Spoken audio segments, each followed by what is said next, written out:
Capella. Capella is the sixth brightest star in the sky and the third brightest in the Northern Hemisphere. Greetings, friends. This is Dr. Jim Daly for Astronomy for Change. This video and the corresponding article in astronomyforchange.org is the sixth installment in our 10-part series on the 10 brightest stars in the sky. We're going to answer the question, what would happen if we replaced the Sun with Capella, as we did in the previous 5 installments in the series?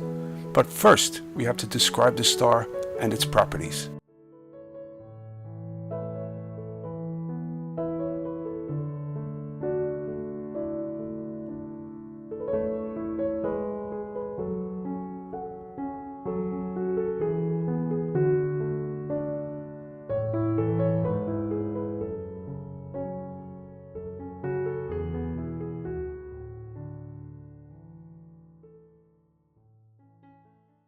What would happen to the solar system if we replaced the Sun with the star Capella?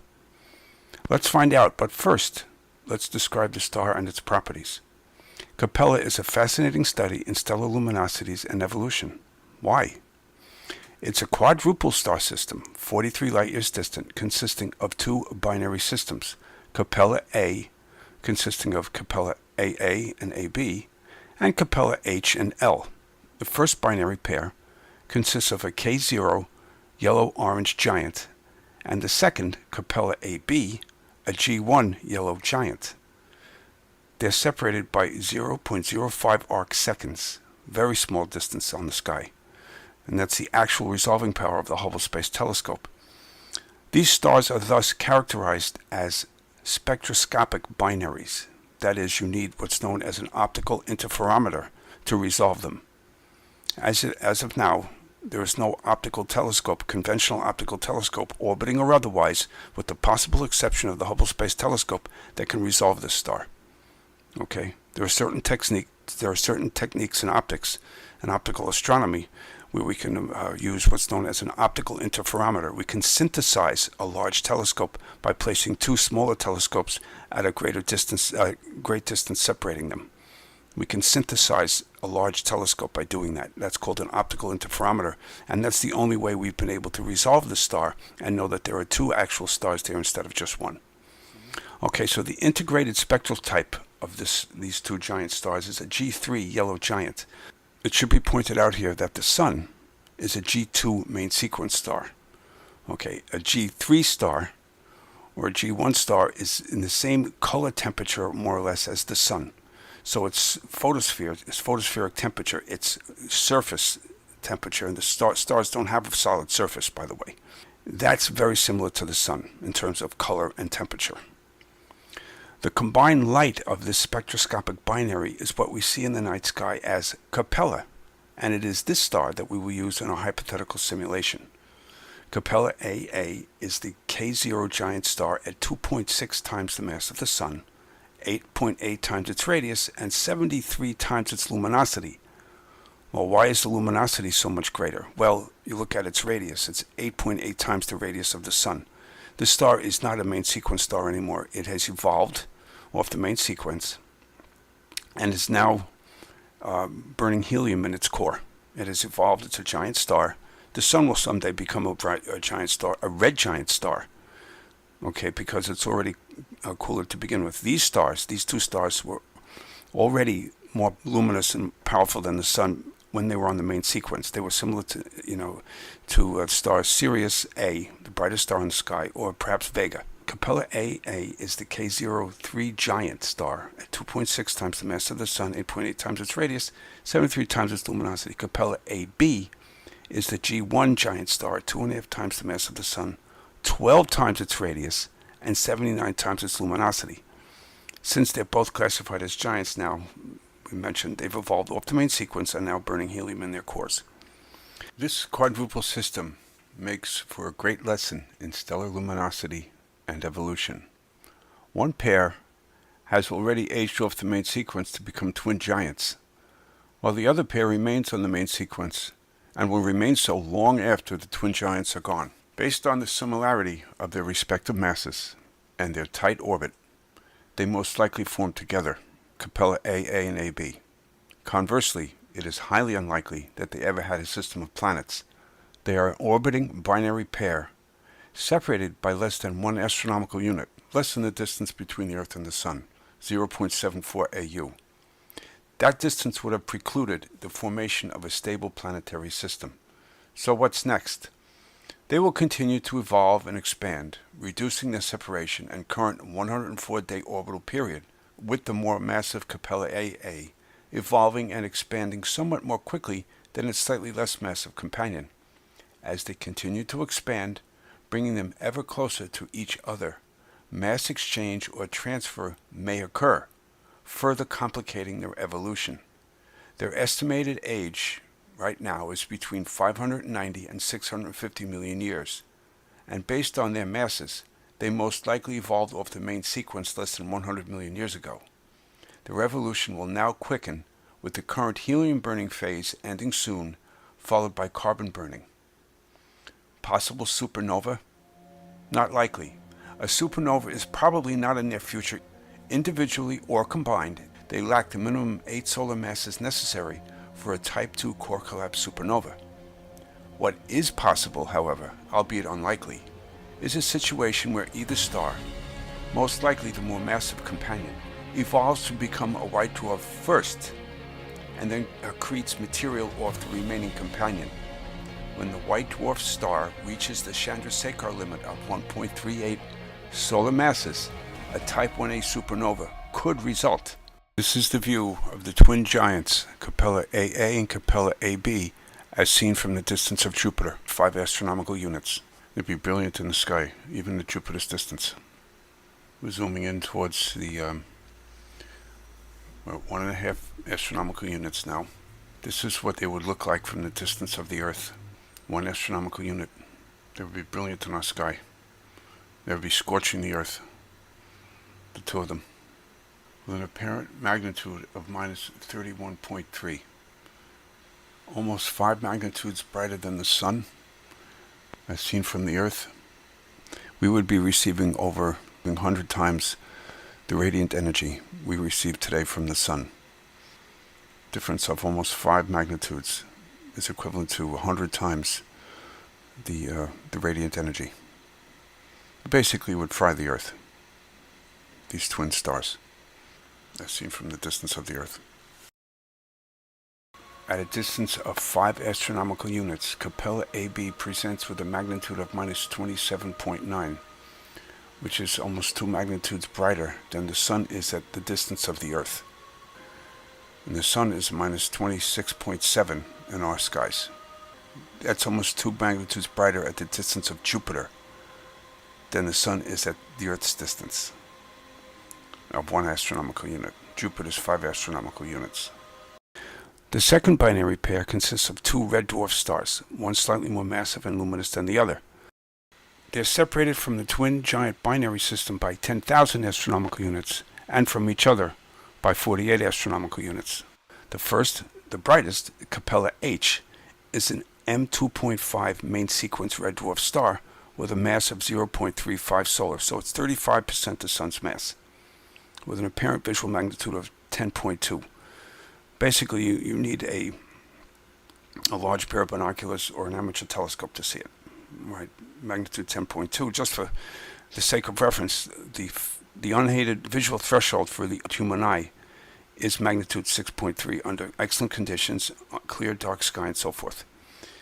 Its companion, the star's companion, Capella L, is a fainter M4 main sequence star with a mass of 1/10 the mass of the Sun, which is close to the hydrogen burning mass limit of 0.072 solar. So a stellar candidate that's less than 7.2% the mass of the Sun will never have enough mass to initiate hydrogen fusion reactions in its core. It lacks the mass necessary to raise the core temperature hot enough where you can have hydrogen ignition, begin nuclear fusion reactions in its core. Any star below 7.2% the mass of the Sun, that never happens. Okay, so this star at 1/10 the mass of the Sun is very close to that limit. It's a very feeble, very small, faint star.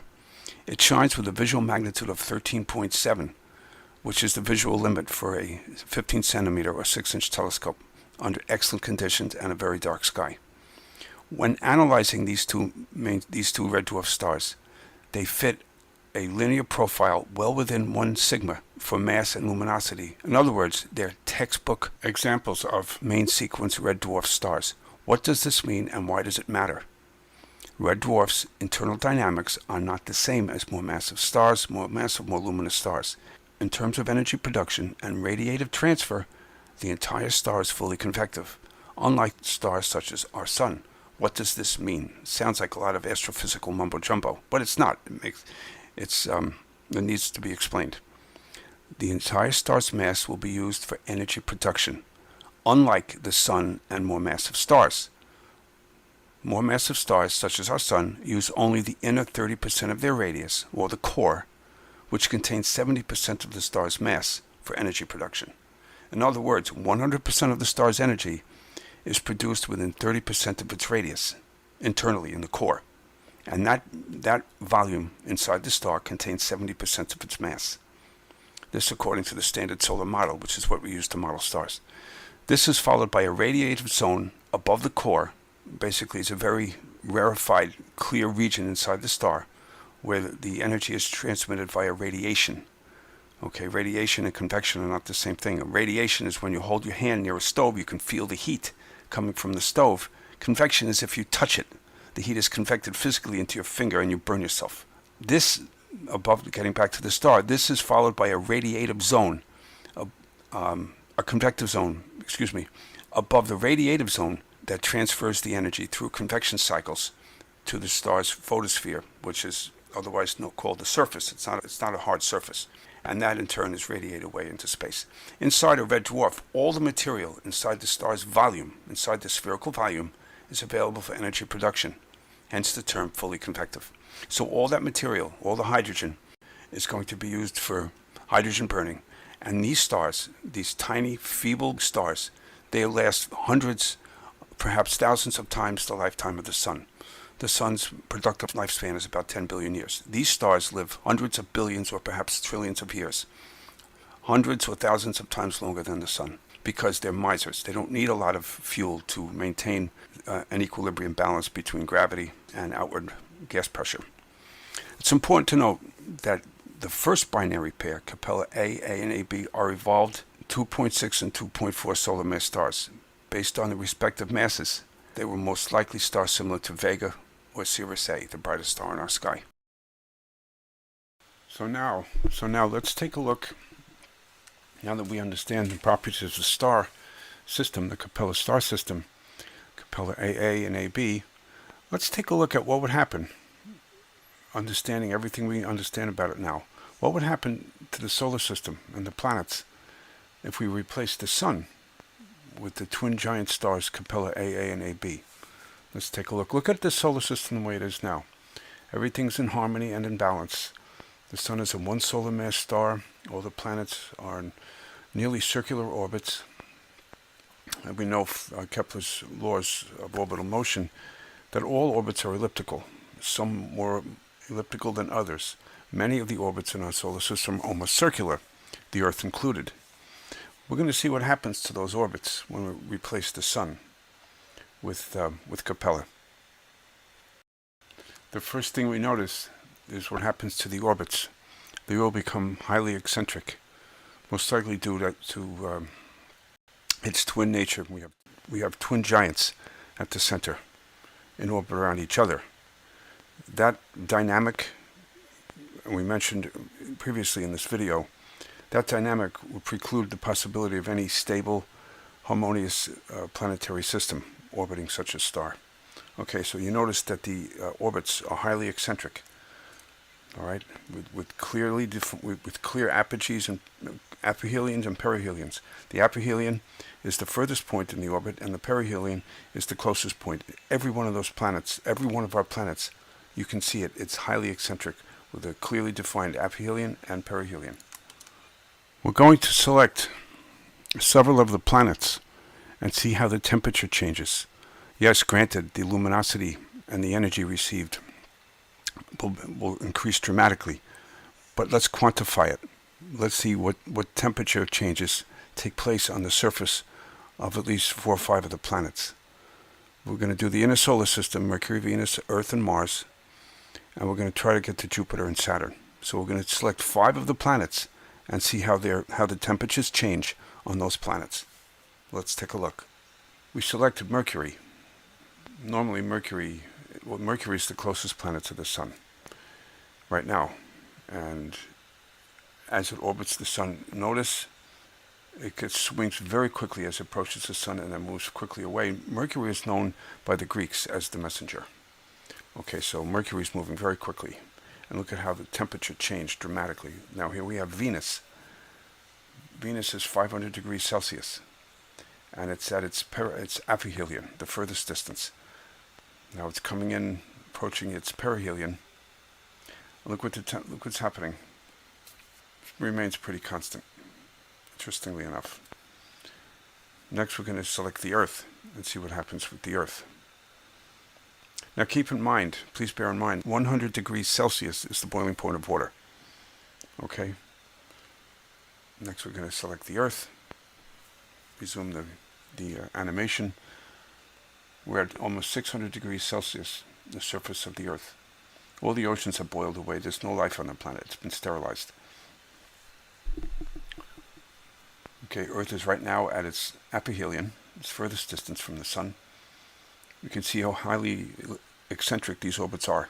All of them. This star has completely disrupted the stability and the harmony in the solar system. Look at this. 700, 800, 900 degrees Celsius. Almost 1,000 degrees Celsius. The surface of the Earth. Let that cycle around a couple of times, and then we're selecting Mars next. See what happens with Mars. Now Mars is at about 2.5 astronomical units from the Sun. We're at 1 astronomical unit. Mars is at about 2.5. Okay, and watch what happens to the surface of Mars, how hot it gets. It's 360 degrees Celsius, almost 400 degrees Celsius. And notice how circular, how mildly eccentric the Martian orbit is. It's not very eccentric, and Mars, the eccentricity of Mars' orbit right now is very small. The Earth is also very small, and the fact that this big star, this dual giant twins binary, has done this has perturbed the orbits to such an extent that almost all the orbits have been disrupted, but they're all now highly eccentric. We zoom out a little bit, take a look at it from a different perspective. Zoom out so we can get a better sense of where the outer planets are. Let's select Saturn. Take a look at what's going on with Saturn. Okay, Saturn is 120 degrees Celsius. It's above the boiling point of water at Saturn. Currently, Saturn right now is about minus 200 degrees Celsius, approximately. Now that's 300 degrees increase in temperature at Saturn.